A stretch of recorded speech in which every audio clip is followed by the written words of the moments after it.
பணம்னு நம்ம ஓடிக்கிட்டே இருக்கோம். கடைசியா எங்க வந்து நிக்கன்னு பாருங்களே!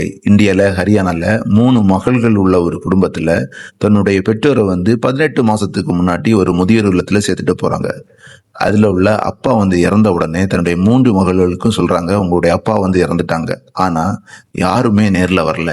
இறுதிச் சடங்குக்காக ரூ. 5000 மட்டும் ஜிபேல அனுப்பி விட்டுட்டு, வீடியோ கால் மூலமாட்டி இறுதிச் சடங்குகள்ல 3 மகள்களும் பங்கேற்கிறாங்க.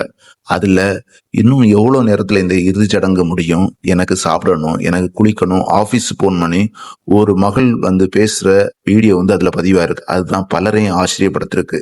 நம்முடைய வாழ்க்கை முழுசா பணம்னு ஓடிக்கிட்டே இருக்கும். நல்ல வீடு வாங்கணும், நல்ல கார் வாங்கணும், பணம் சேர்க்கணும், வாழ்க்கையில முன்னேறணும்னு நம்ம ஓடிக்கிட்டே இருக்கோம். ஆனா இது யாருக்காக சேர்க்கிறோம்? யாருக்காக ஓடுறோம்னு சொல்லி நம்முடைய உறவுகளை நம்ம மறந்து விடுறோம். தோழர்களை பணத்தை வந்து சம்பாதிங்க, தப்பில்ல. ஆனா பணத்திற்காக என்னைக்குமே உறவுகளை வந்து இழந்து விடாதீங்க. ஏன்னா ஒரு நாள் பணம் நம்ம கூட இருக்கும். ஆனா அன்பு செலுத்த வேண்டிய நண்பர்களும் உறவினர்களும் நம்ம கூட இல்லாம இருந்தா நம்ம சம்பாதிச்ச எல்லா பணமுமே வேஸ்ட் தான்.